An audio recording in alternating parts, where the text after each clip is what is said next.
Hello दोस्तों, बहुत बहुत स्वागत अभिनंदन एक बार फिर से RDX GS गुरु में। दोस्तों, हम लोग विश्व का भूगोल पढ़ रहे हैं। इसके भूगोल में एक नया चैप्टर आज शुरू करेंगे। पृथ्वी टॉपिक है। पृथ्वी यानी हमारी अर्थ के बारे में आज जान लेते हैं, है ना। हम लोग इस पर रहते हैं, इसके बारे में हमको ऐसे भी जानना चाहिए। हम पढ़ रहे हैं नहीं पढ़ रहे हैं वो अलग बात है, एग्ज़ाम देना न देना दूसरी बात हो जाती है, लेकिन अर्थ के बारे में जहाँ हम रहते हैं उसके बारे में कम से कम जानकारी तो होनी चाहिए। चलिए तो शुरू करते हैं। सूर्य से क्रम में तीसरा तथा आकार में पांचवा बड़ा ग्रह है ना। अगर सूर्य से क्रम की बात करें तो तीसरे नंबर पर आता है कौन सा? बुध मंगल और बुध मंगल सॉरी बुध शुक्र और पृथ्वी। उसके बाद मंगल आता है ना। बुध शुक्र पृथ्वी मंगल ऐसे आते हैं। और आकार में पांचवा बड़ा ग्रह। अच्छा, पृथ्वी पर जीवन। अच्छा, पृथ्वी पर जीवन इस पर पाई जाने वाली पारिस्थितिकी के कारण होता है। मतलब पृथ्वी पर जो जीवन है ना, इस पर पाई जाने वाली पारिस्थितिकी है, उसी कारण होता है। पारिस्थितिकी के कारण ही इसे ग्रीन प्लानेट क्यों कहा जाता है? पारिस्थितिकी के कारण ही कहा जाता है। पारिस्थितिकी के कारण ही इसको ग्रीन प्लानेट कहा जाता है। अच्छा, पृथ्वी की आकृति की अगर बात करें तो क्या है? ये गोलाब है, यानी जियोइड है। जियोइड गोलाब मतलब देखो, गोला होता है ऐसे, लेकिन ये गोला नहीं है, ये है थोड़ी सी ऐसे यहाँ से चपटी हुई, ऐसे ऐसे चपटी हुई, ऐसे ऐसे होती है ना। गेंद को थोड़ा सा दबा दो पकड़ के दोनों साइड से, तो उसको बोलेंगे गोलाब, है ना। पृथ्वी का अपने अक्ष पर झुकाव कितना है? 23.5 डिग्री। 23 डिग्री और 30 मिनट, यानी 23.5 डिग्री अपने अक्ष पर झुकाव है, झुकी हुई है। ये सेम ऐसे कैसे क्वेश्चन आते हैं। इसी झुके अक्ष के सहारे पृथ्वी अपनी धुरी पर लगभग लगभग 1000 मील यानी 1600 किलोमीटर प्रति आवर की गति से चक्कर लगाती है, इसी झुके हुए अक्ष के सहारे से। ठीक है। अपने अक्ष पर एक चक्कर पूरा करने में 24 घंटे का समय लेती है। देखते हैं ना, हम 24 घंटे में दिन रात हो जाते हैं। तो इसी कारण जो है दिन रात होते हैं। दिन रात क्यों होते हैं? पृथ्वी अपने अक्ष पर अपने रोड उस पे एक्सिस पे घूमती है, उसी कारण दिन रात होते हैं। अच्छा, इसे पू भरे परिभ्रमण पू सॉरी भू परिभ्रमण इसे भू परिभ्रमण यानी रोटेशन कहते हैं। रोटेशन अपने एक्सिस पर घूमने को रोटेशन कहते हैं, भू परिभ्रमण। अच्छा, सूर्य का एक चक्कर लगाने में उसको क्या बोलते हैं? परिक्रमण यानी रिवॉल्यूशन। सूर्य का जो चक्कर लगाती है उसको रिवॉल्यूशन बोलते हैं, परिक्रमण बोलते हैं। परिक्रमा का लगाते हैं ना हम लोग, किसी चीज़ की परिक्रमा करते हैं, उसी को परिक्रमण कहते हैं। और अपने एक्सिस पे घूमने को परिभ्रमण या रोटेशन कहते हैं।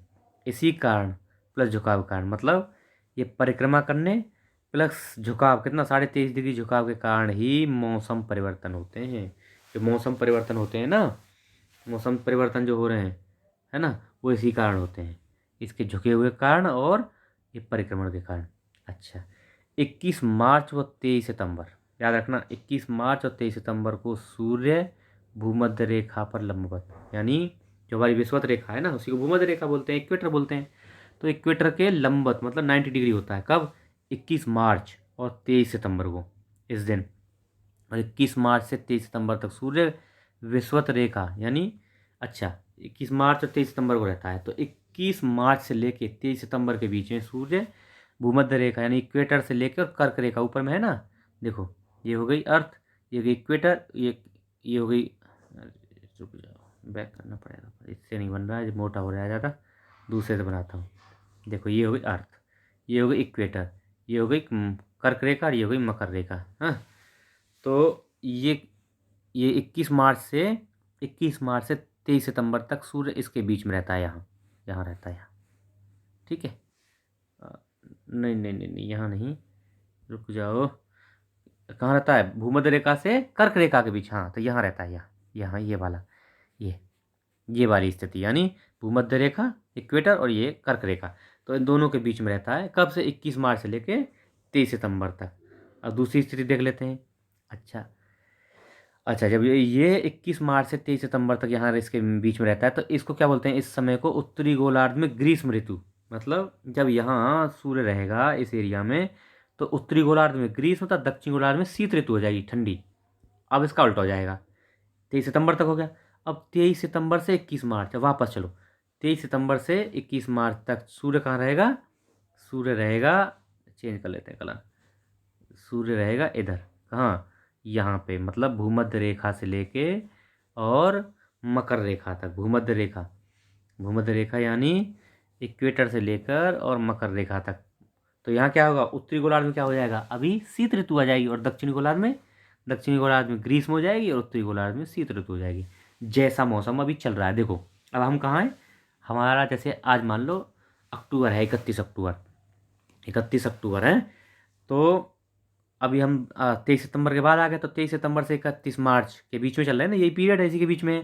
तो क्या है, शरद ऋतु शुरू होने लगी।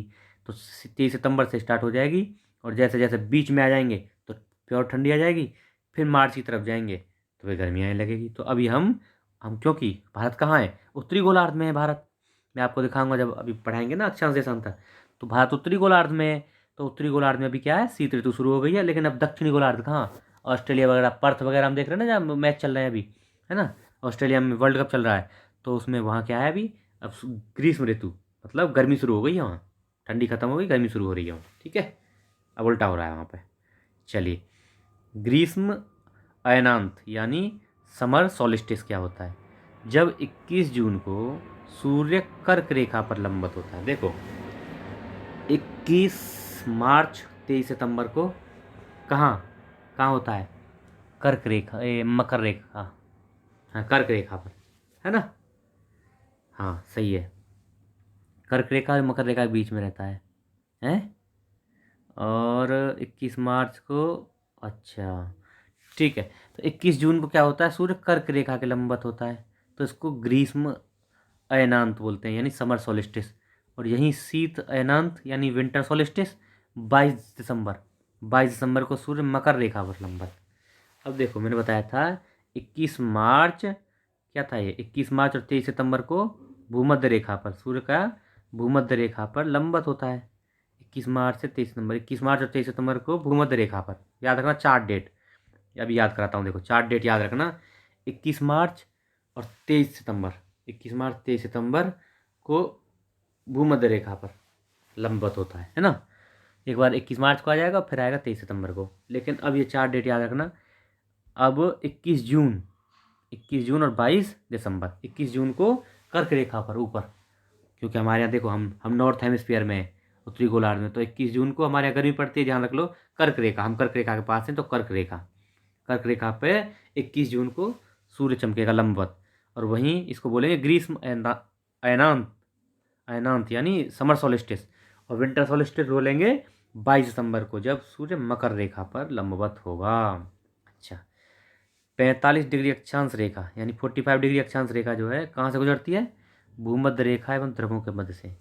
ये 45 डिग्री अक्षांश रेखा जो है भूमध्य रेखा एवं ध्रुवों के मध्य से गुजरती है। इसकी लंबाई 28,333 किलोमीटर, यानी विषुवत रेखा की लंबाई से आधे से अधिक है, याद रखना।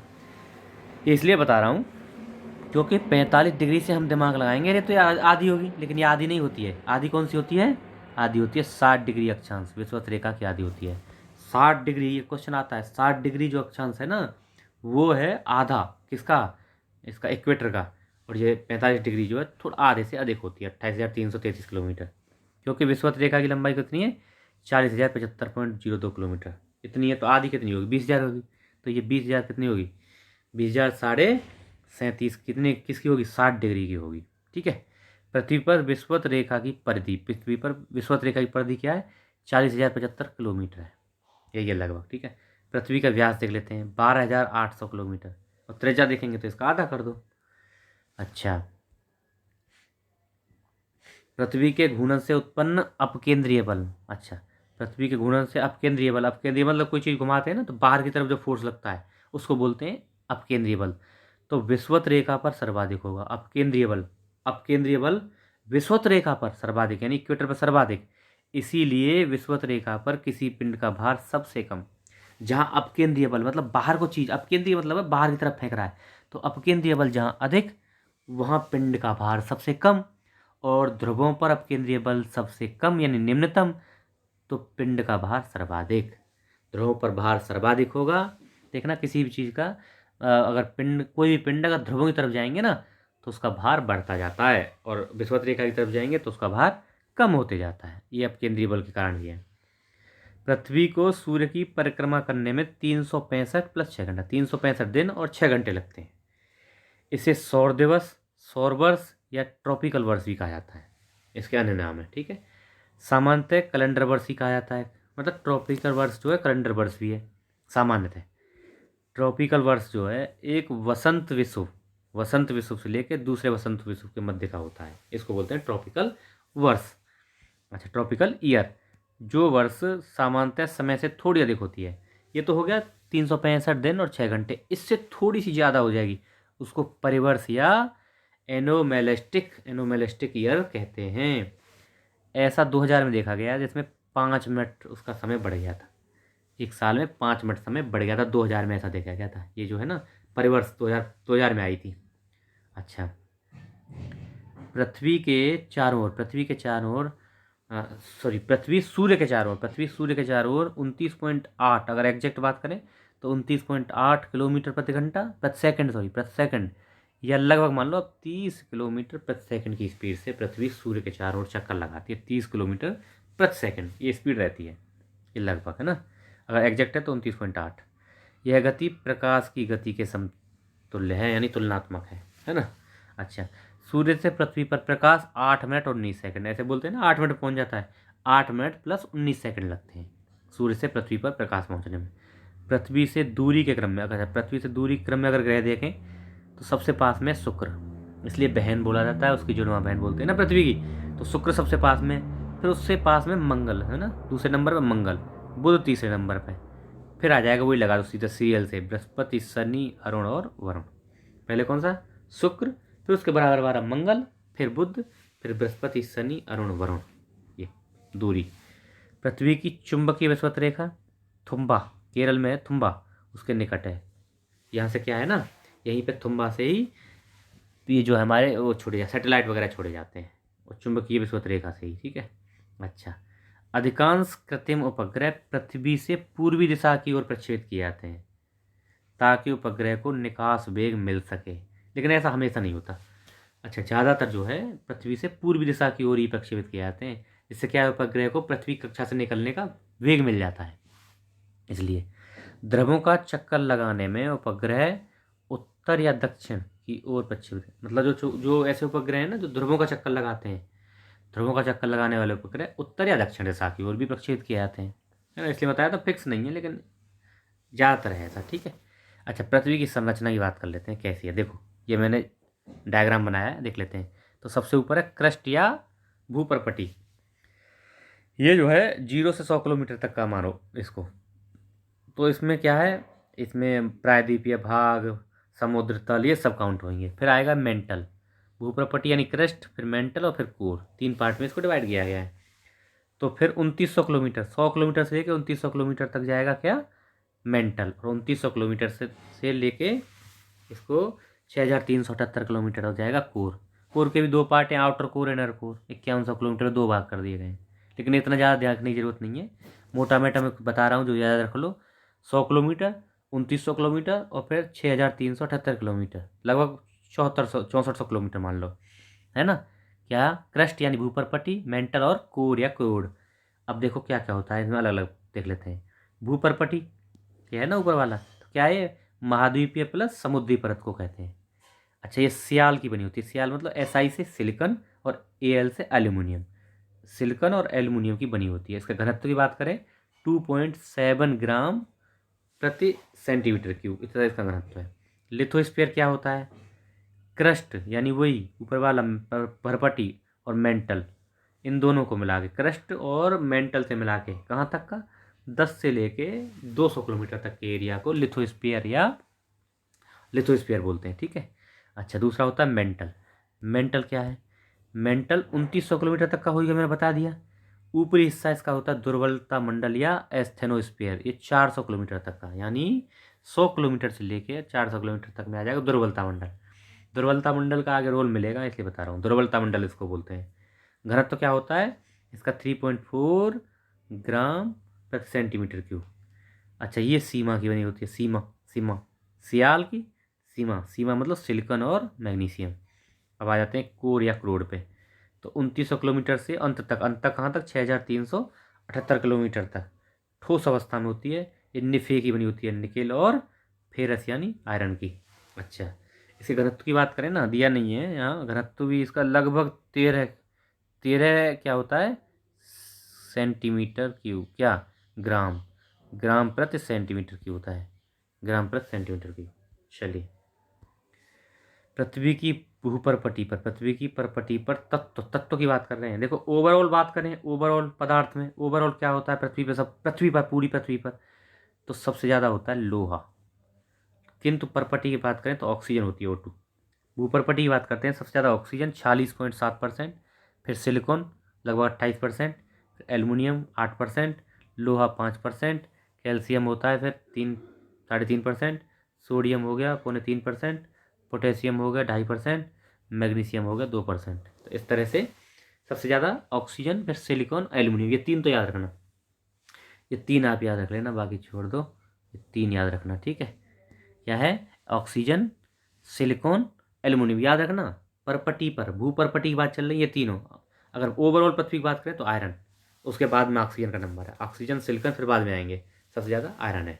अच्छा, पृथ्वी दिवस मनाया जाता है 22 अप्रैल को, पृथ्वी दिवस 22 अप्रैल को। तो दोस्तों, ये हमारा लेक्चर था, आशा है आपको पसंद आएगा। शेयर करिए, चैनल को शेयर करिए, लाइक वाइक भी करते रहिए भाई, सब्सक्राइब बढ़वाइए, है ना, सब्सक्राइबर बढ़वाइए, शेयर करिए। Okay, thank you, thank you.